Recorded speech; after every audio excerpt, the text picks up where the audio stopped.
I look down at my blackened hands, my torn shoes, my tattered clothes, and I try to connect them with the professor who lives at Princeton, and who on the night of October 30th glimpsed through his telescope an orange splash of light on a distant planet.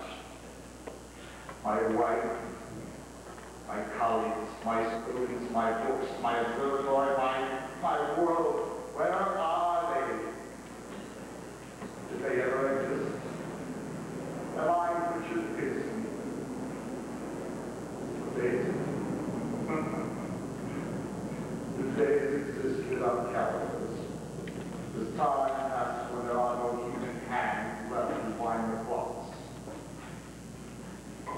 In writing about my daily life, I told myself I shall preserve human history between the dark covers of this book that was meant to record the movements of the stars.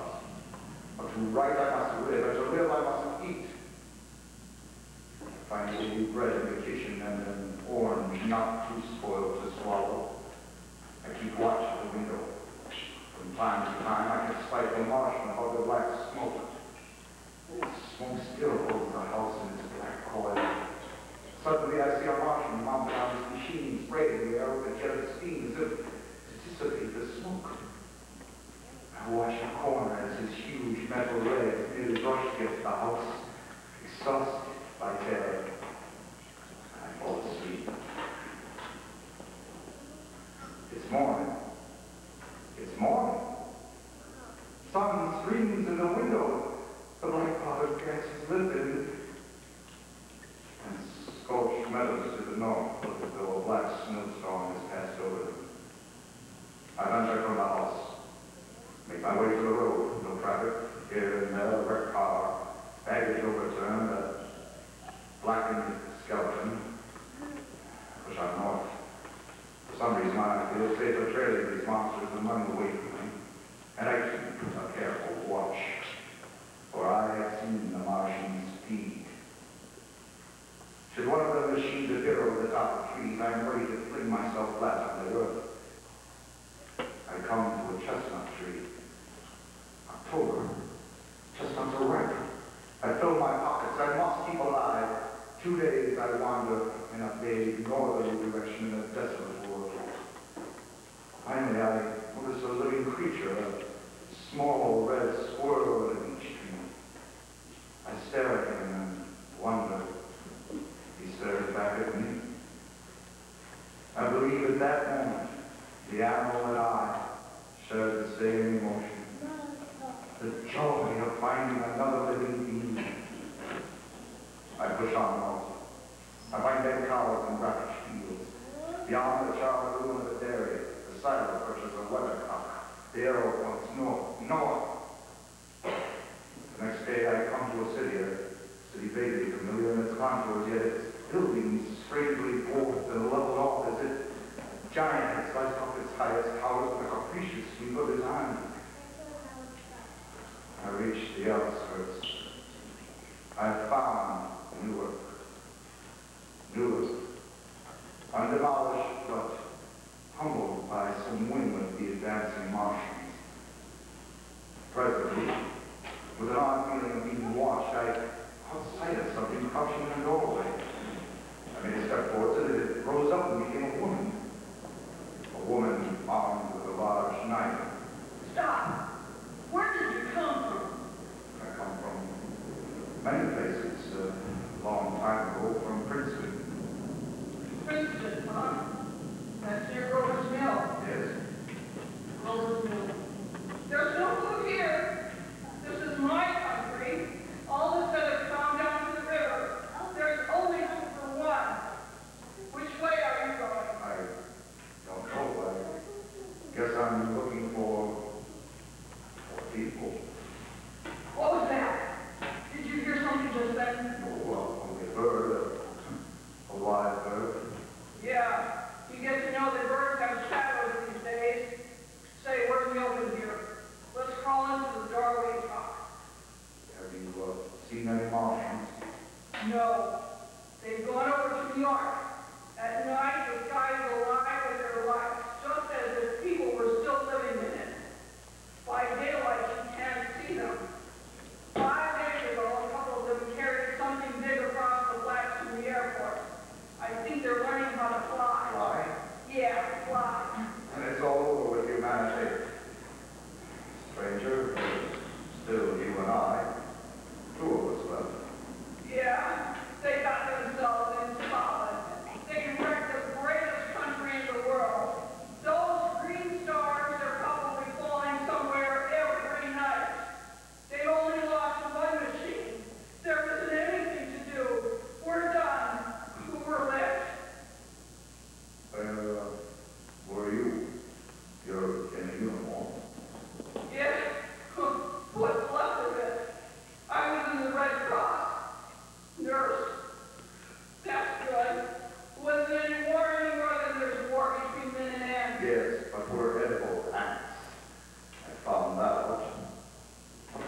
made our way up Canal Street.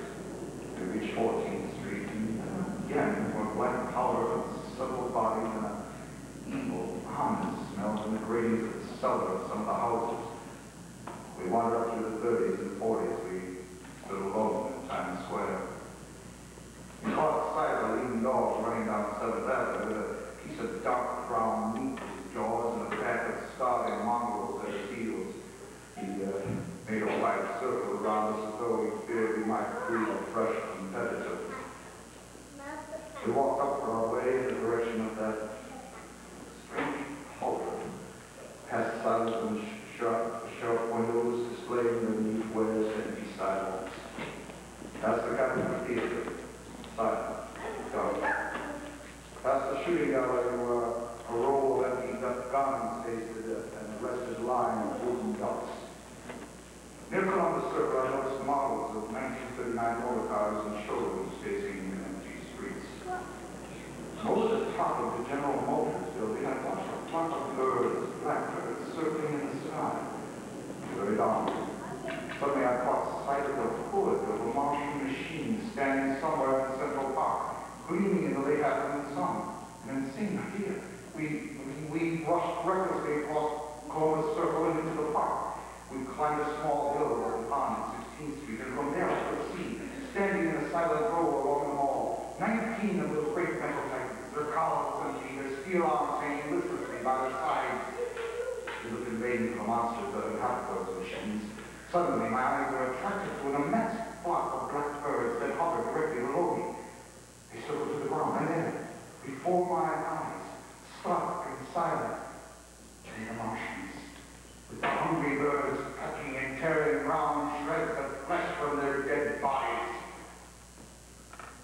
Later, when the bodies were examined in laboratories, it was found that they were killed by the putrefactive and diseased bacteria against which their systems were unprepared.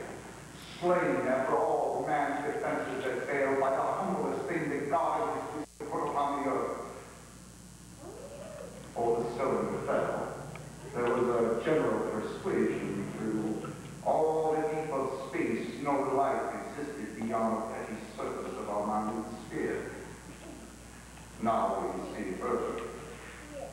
Dim and wonderful is the vision I had conjured up in my mind. Light spreading slowly from this little seedbed of the solar system throughout the inanimate vastness of sidereal space. But the remote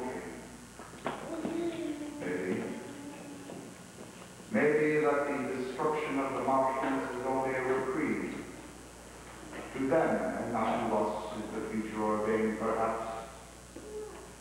Strange, it now seems to sit in my peaceful study at prison, writing down this last chapter of the record begun at the deserted farm in Laurel's Mill. Strange to watch children playing in the streets. Strange to see young people strolling on green where the new spring grass healed the last black scars of bruised earth. Strange to watch the sightseers enter the museum where the disassembled parts of a Martian machine are kept on public view. Strange when I recall the time when I first saw it. Bright, clean-cut, hard and silent, under the dawn of the last great day. You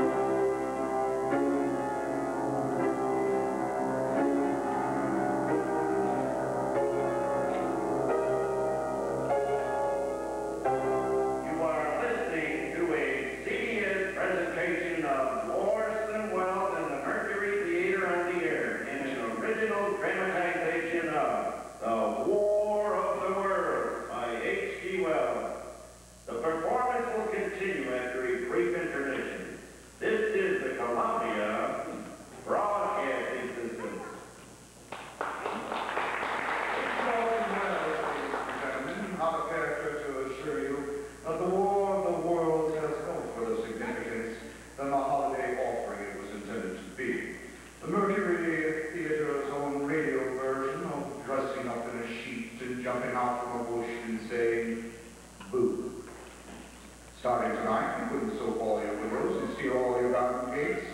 Thursday evening. So we did the next best thing. We annihilated the world and utterly destroyed CBS before your very ears. You'll be relieved, I hope, to learn that we didn't mean it, and that both institutions are still open for business. So goodbye, everybody, and please try to remember the lesson you learned here tonight for the next day or two. That green, glowing, globular layer of your living room is an inhabitant of the pumpkin patch. And if your doorbell rings, and no one is there, that was no Martian. It's Halloween.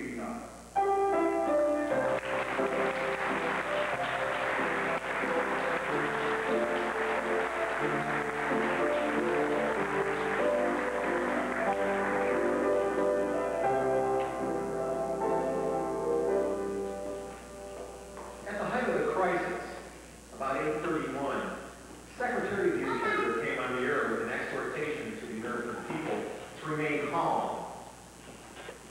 Toward the end of this speech, about 8:32 Eastern Standard Time, Davidson Taylor, the supervisor of the broadcast of the Columbia Broadcasting System, received a phone call in the control room. He creased his lips and hurriedly left the studio. By the time he returned, he was pale as death.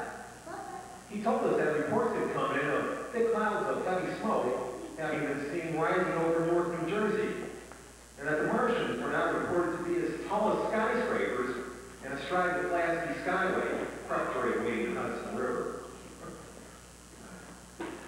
To us in the studio, the show seemed to be going splendidly. How splendidly, Davidson Taylor had just learned outside. For several minutes now, a kind of madness seemed to be sweeping the continent, and it was somehow connected with our show. The CBS switchboards were swamped into uselessness, but from outside, vague rumors were coming in of deaths, and suicides, and panic injuries. I remember during the playing of the final theme that the phone rang in the control room, and a shrill voice announcing himself through the receiver as the mayor of some Midwestern city. One of the big ones. He is screaming for Wells. Choking with rage, he describes the Wells that there's mobs in the street of the city. Women and children huddled in churches. Violence and looting. Of course, it hangs up quickly, for we're off the air now. And the studio doors burst open. God, I tell you that the following hours were a nightmare. The studio suddenly filled with people in dark blue uniforms. We're hurried out of the studio, downstairs into a back office. Here we sit, incommunicado, while network employees are busily collecting, destroying, or locking up all the scripts and records of the broadcast. Hours later, instead of arresting us, they let us out a back way. We scurry down to the theater like hunted animals to their home. After all this, it's surprising to see life go on as usual in the midnight streets. And now we present our cast.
Hey, Ray, it must be your birthday.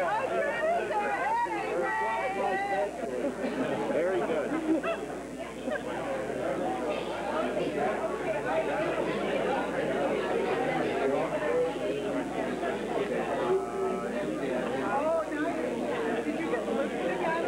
Oh, let's see the list. That's great, Kathy. I hope it's yours.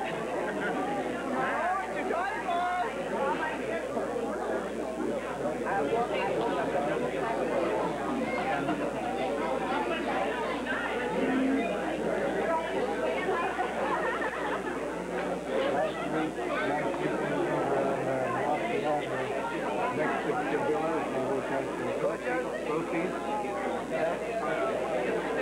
Yeah, man, fish.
now know that in the early years of the 20th century, this world was being watched closely by intelligences greater than man, and yet as mortal as his own.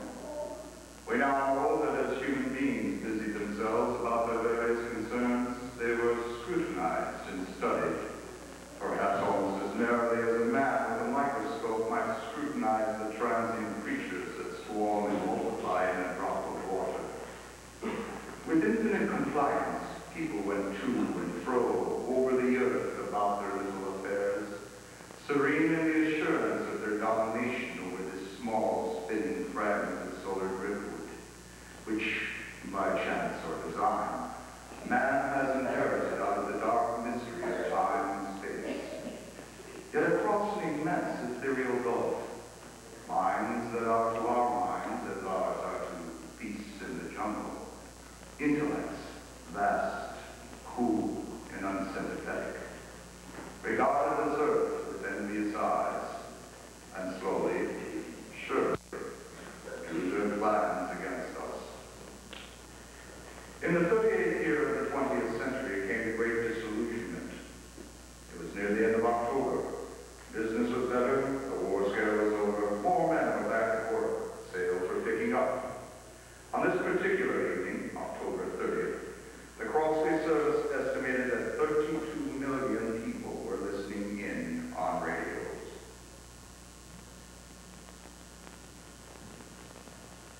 It's 24 hours, not much change in temperature. A slight atmospheric disturbance of undetermined origin was reported over Nova Scotia, causing a low pressure area to move down rather rapidly over the northeastern states, bringing a forecast of rain, accompanied by winds of light hail or maximum temperature of 66, minimum 48. This weather report comes to you from the Government Weather Bureau. We now take you to the Meridian, the Hotel Park Plaza in downtown New York, where we'll be entertained by music of Ramon Ruffalo and his piano.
To keep an astronomical watch on any further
Thank you, Mary. Just a moment, ladies and gentlemen. Someone has handed Professor Pearson a message. While he reads it, let me remind you that we are speaking to you from the observatory at Princeton, New Jersey, where we are interviewing the world-famous astronomer, Professor Pearson. One moment, please. Professor Pearson has passed me a message which he just received. Professor, may I read the message to our listening audience? Certainly, Mr. Phillips.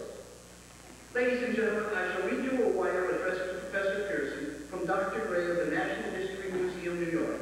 Quote, 9:15 Eastern Standard Time. Seismographs registered a shock wave of almost earthquake intensity occurring within the radius of 20 miles of Princeton. Please investigate. Signed, Lloyd Gray, Chief Astronomical Division, unquote. Professor Pearson, could these occurrences possibly have something to do with the disturbances on Mars? Hardly, Mr. Phillips. This is probably a meteorite of unusual size, and its arrival at this particular time is merely a coincidence. However, we shall conduct research as soon as daylight permits. Thank you, Professor Pearson. Ladies and gentlemen, for the past 10 minutes, we've been speaking to you from the observatory at Princeton, bringing you a special interview with Professor Pearson, noted astronomer. This is Carl Phillips speaking. We return you to our New York studios.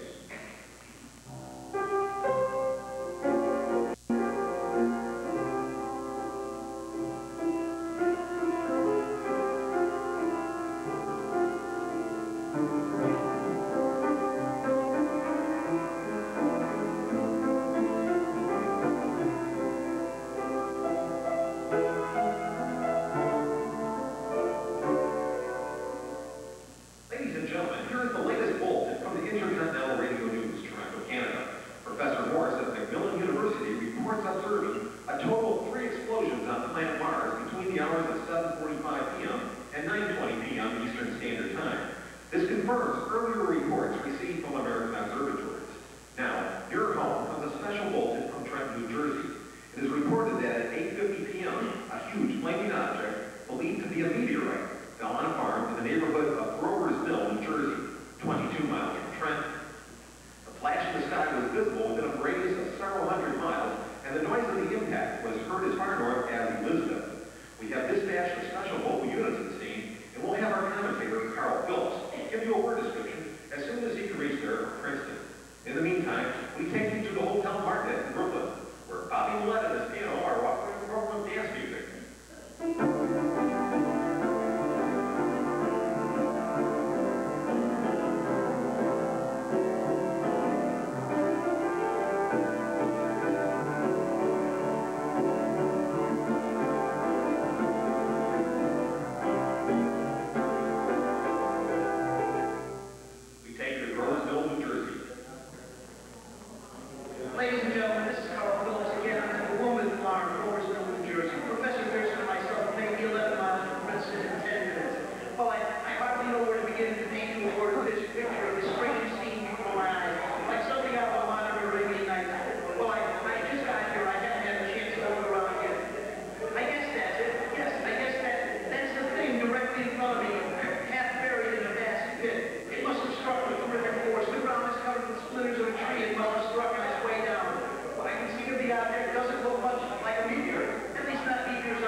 for Mr. and Mrs. Wong, the owners of the farm where this thing is falling. I wish you could convey the atmosphere. The background is fantastic scenery. Hundreds of cars are parked in the field in the back of us. Police are trying to rope off the roadway leading to the farm, but it's just no use. They're breaking right through. Car headlights throw an enormous spot on the pit where the object is half buried. Some of the more daring souls are venturing new yet. Their silhouettes stand out against the metal sheen. One man wants to touch the thing. He's having an argument with the policeman. The policeman wins. Now, ladies and gentlemen,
circumstances beyond our control, we are unable to continue the broadcast from Grover's Mill. Evidently, there is some difficulty with our field transmission.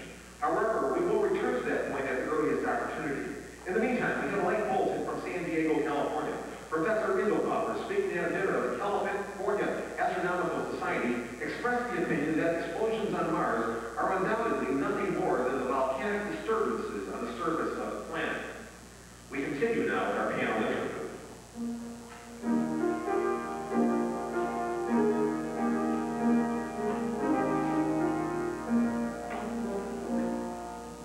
Ladies and gentlemen, I have just been handed a message that came in from Grover's Mill by telephone. Just one moment, please. At least 40 people, including 6 state troopers, lie dead in the field east of the village of Grover's Mill. Their bodies burned and distorted beyond all possible recognition. The next voice we hear will be that of Brigadier General Montgomery Smith, commander of the state militia at Trenton, New Jersey.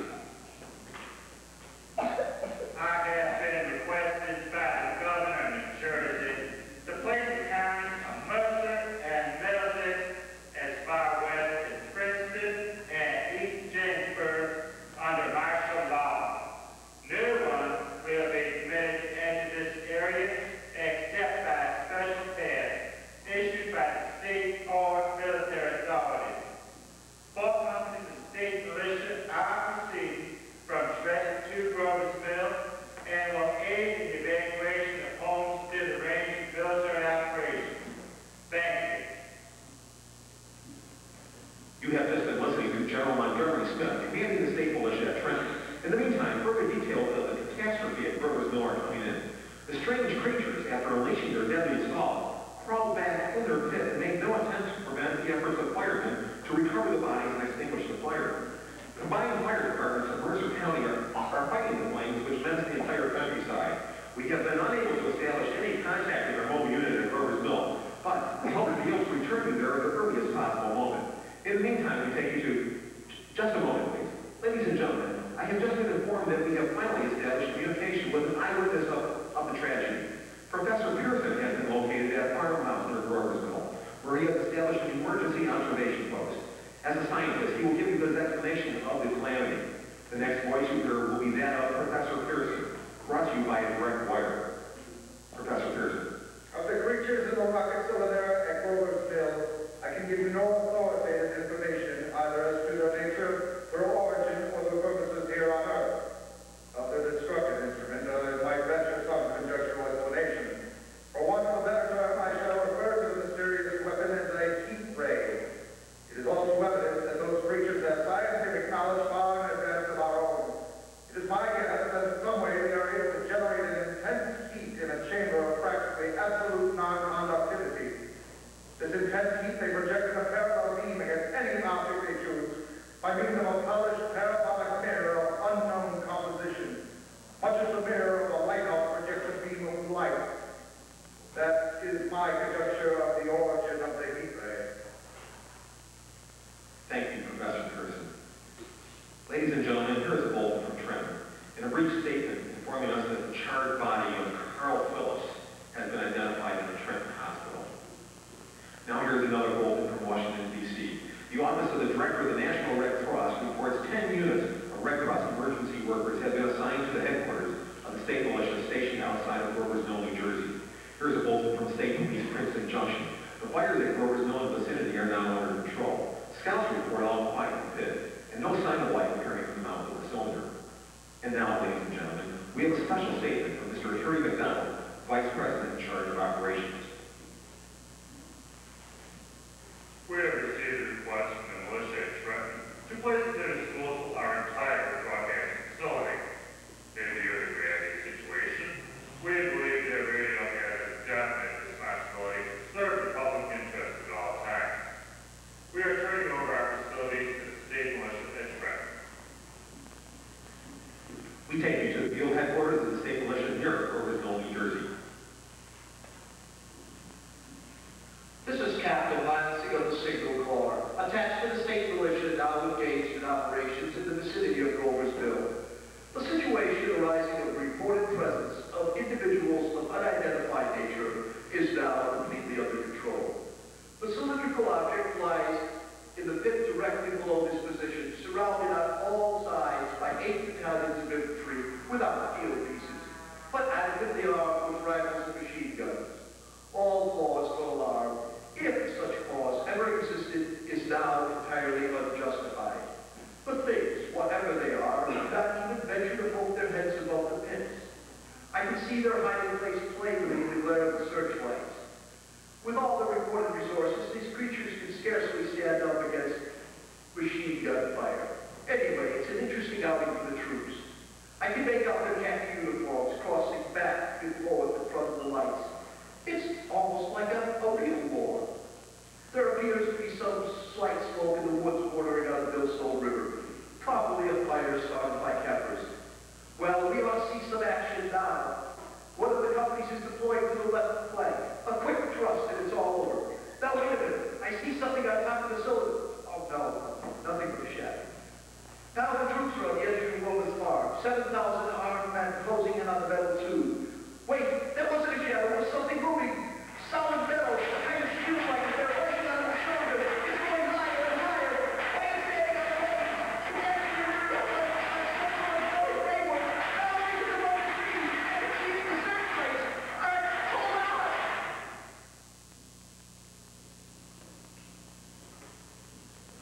Ladies and gentlemen, I have a great announcement to make.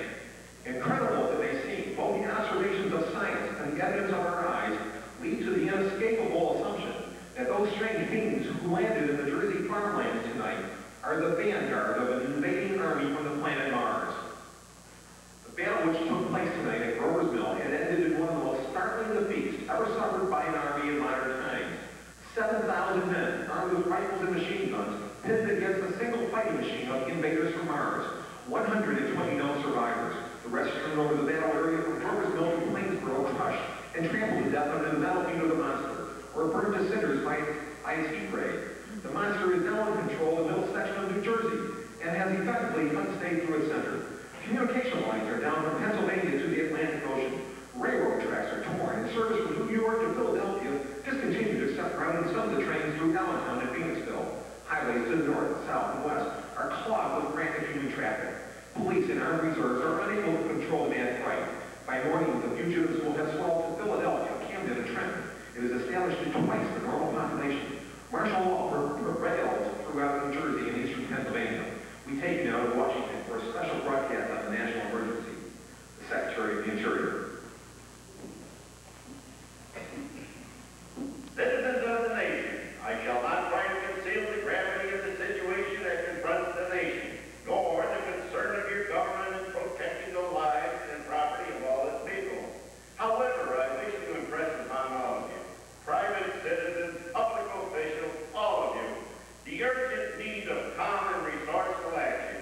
Fortunately, this formidable enemy is still confined to a comparatively small area, and we may place our faith in the military forces to keep them there. In the meantime, placing our faith in God, we must continue the performance of our duty, each and every one of them, so that we may confront this destructive adversary with the nation united, courageous, and consecrated to the preservation of human supremacy on this earth. I thank you. You have just heard the Secretary of the Interior speaking from Washington. Bulletins too numerous to read are piling up in the studio here. We are informed that the central portion of New Jersey is blacked out in the radio communications due to the effect of the heat ray upon power lines and electrical equipment. Here is a special bulletin from New York. Cables received from English, French, and German scientific bodies offering assistance. Astronomers report continued gas outbursts at regular intervals on the planet Mars. Majority voice opinion is that one may well be reinforced by additional rocket machines. There have been several attempts made to locate Professor Pearson of Princeton, who observed Martians at close range. It is feared he was lost in a recent battle. Langfield, Virginia. Scouting planes reported 3 Martian machines visible above the treetops, moving towards Somerville with population fleeing ahead of them. The heat ray not used, although advancing at express train speed. Invaders picked their way carefully. They seem to be making a conscious effort to avoid destruction of cities and countryside. However, they stopped to uproot power lines, bridges, and railroad tracks. Their apparent objective is to crush resistance, paralyze communication, and disorganize human society. Here is a bulletin from Basking Ridge, similar to the first, embedded in the Great Swamp, 20 miles south of Morristown. Army field pieces are proceeding from Newark to blow up a second invading unit before a cylinder can be opened and the fighting machine rigged. They are taking up position in the foothills of the Washington Mountains. Another bulletin from Langdon Field, Virginia. Scouting planes report enemy machines, now 3 in number, increasing speed northward, kicking over houses and trees, and they're headed in haste to form a conjunction with allies south of Morristown. Machines also sighted by a telephone operator east of Middlesex, within 10 miles of Plainfield. There is a bulletin from Winston Field, Long Island. A fleet of Army bombers carrying heavy explosives flying north in pursuit of the enemy. Scouting planes act as guides. They keep the speeding enemy in sight. Just a moment, please. Ladies and gentlemen, we run special wires to the artillery line in adjacent villages to give you a direct report of the zone of the advancing enemy. First, we take you to Barry, the 22nd Field Artillery, located in the Washington Mountains. Range 32 meters. 32 meters. Projection 39 degrees. 39 degrees. Fire! I'm heading for shot to the right. Sir. Shift range 31 meters. 31 meters. Projection 37 degrees. 37 degrees. Fire! I hit it, sir. We got the sight on one of them. They stopped. The others were trying to repair it. Quick, get the range. Shift to 30 meters. 30 meters. Projection 27 degrees. 27 degrees. Fire! Can't see the shot in, sir. They're letting off the smoke. What is it? A black smoke, sir. Moving this way. Lined up to the ground as soon as it's fast. Put out your gun. Get ready to fire. Shoot the 24 meters. 24 meters. Projection 24 degrees. 24 meters. Fire! Don't see, sir. The smoke is coming nearer. Get the range. 23 meters. Hey, you got the range. I think we're okay. 23 meters. 23 meters. Projection 22 degrees. 22 degrees.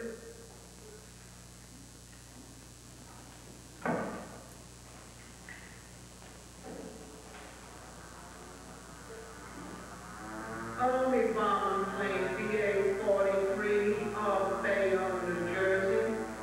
Lieutenant Boyd commanded 8 bombers. Report to Commander Fairfax, Langdon Field. This is Boyd. Report to Commander Fairfax, Langdon Field. Enemy tripod machines now sighted.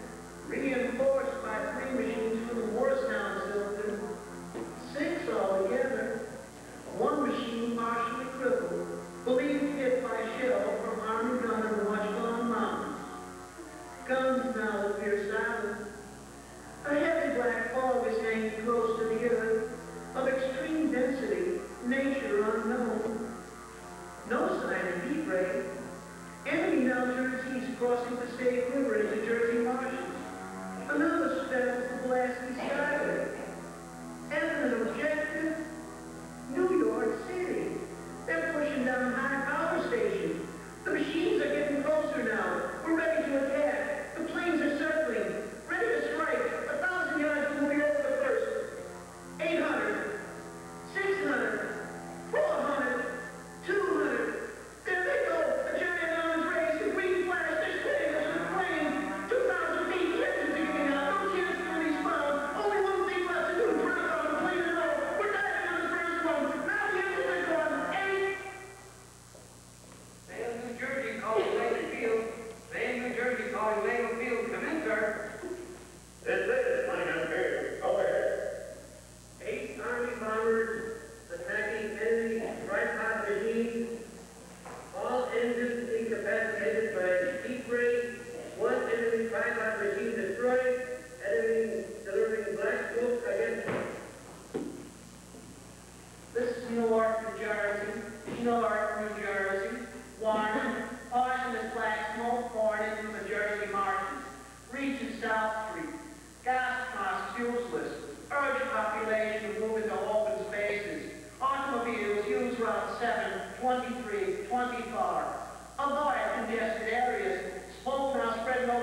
civilization and an orange not too spoiled as well. I keep watch at the window. From time to time, I catch sight of a Martian above the black smoke. Smoke still holds his house in its black coil. Suddenly, I see a Martian mounted on his machine, spraying the air with a jet of steam as if to dissipate the smoke. I watch the corner as his huge metal legs nearly brush against the house. He exhausted by his effort. I fall asleep. It's morning. It's morning. Sun streams in the window. The black cloud gas has lifted and has scorched meadow to the north. Looks as though a black snowstorm has passed over. I venture from the house. I make my way to the road, no traffic. Here and there, a car, baggage overturned, a blackened skeleton. I push on north.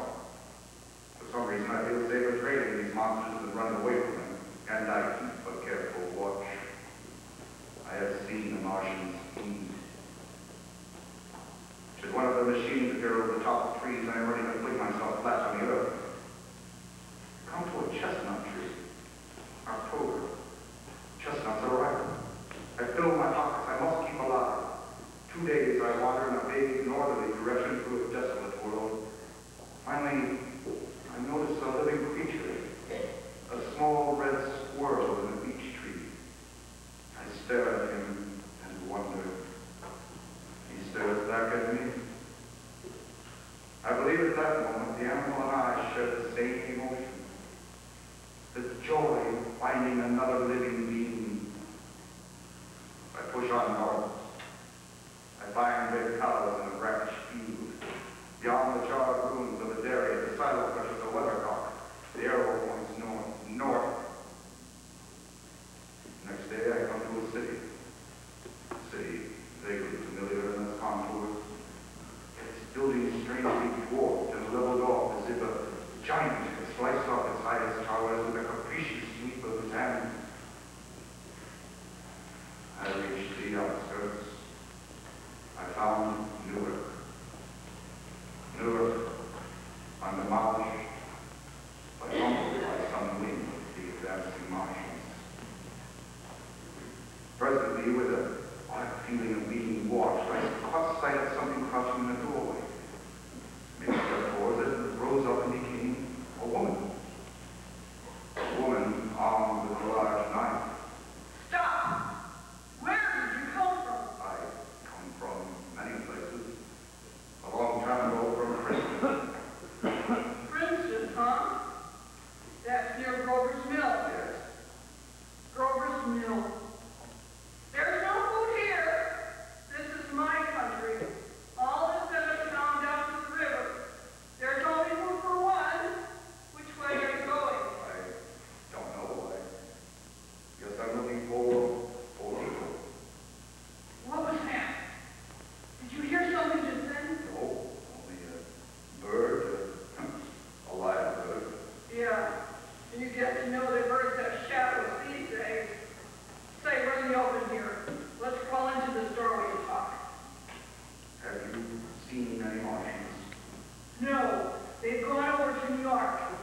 somewhere in Central Park, gleaming in the late afternoon sun. And then stay right here. We rushed recklessly across Columbus Circle and into the park. We climbed a small hill above the town at 16th Street, and from there I could see standing in a silent row along the wall 19 of those great metal titans, their collars empty, their steel arms hanging listlessly by their sides. We looked in vain for the monsters that inhabit those machines. Suddenly, my eyes were attracted to an immense flock of black birds that hovered directly below me. They circled to the ground, and there before my eyes, stark and silent, lay the Martians with the hungry birds pecking and tearing brown shreds of flesh from their dead bodies. Later, when the bodies were examined in laboratories, it was found that they were killed by the putrefaction and disease bacteria against which their systems were unprepared. Slain, after all man's defenses had failed, by the humblest thing that God in his wisdom put upon the earth. Before the cylinder fell, there was a general explosion. All the endless space, no life, existed beyond the petty surface of our minute sphere. Now we see further. Dim and wonderful is the vision I have conjured up in my mind of life spreading slowly through this little seedbed of the solar system, throughout the inanimate vastness of sidereal space. But the remote ring, maybe that the destruction of the Martians is only a reprieve. To them and not to us is the future ordained perhaps. Strange it now seems to sit in my peaceful study of Princeton, writing down this last chapter of the record begun at the deserted farm of Grover's Mill. Strange to watch children playing in the streets. Strange to see young people strolling on the green, where the new spring grass heals the last black scars of the bruised earth. Strange to watch the sightseers enter the museum, where the disassembled parts of a Martian machine are kept on public view. Strange when I recall the time I first saw it, bright and clean cut, hard and silent, under the dawn of the last great day.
You know, to us in the studio, the show seemed to be progressing splendidly. How splendidly Davis and Taylor had just learned outside. For several minutes now, a kind of madness seemed to be sweeping the continent, somehow connected with our show. The CBS switchboards were swamped into uselessness, but from outside, vague rumors were coming in of deaths, suicides, panic injuries. I remember during the playing of the final theme that the phone rang in the control room, and a shrill voice announcing itself through the receiver as the mayor of some Midwestern city, one of the big ones. He is screaming for Wells, choking with rage. He describes to Wells that there's mobs in the street of the city, women and children huddled in churches, violence and looting. Orson hangs up quickly, for we're off the air now, and the studio doors burst open. I tell you, the following hours were a nightmare. The studio suddenly filled with people in dark blue uniforms. We're hurried out of the studio, downstairs, into a back office. Here we sit, incommunicado, while network employees are busily collecting, destroying, or locking up all the scripts and records of the broadcast. Hours later, instead of arresting us, they let us out a back way. We scurried out of the theater like hunted animals to their hole. After all this, it's surprising to see life go on as usual in the midnight streets. And now we present our cast.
It was good tonight.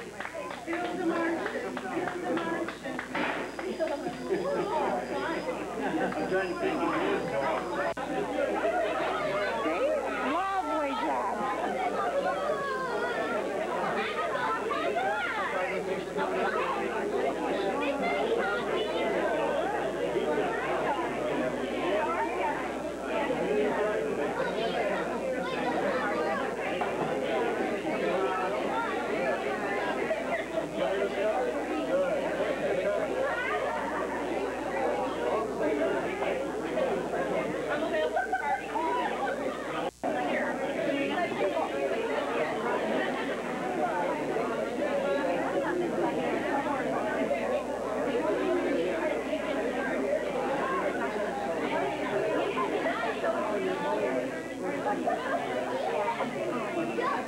Thank you.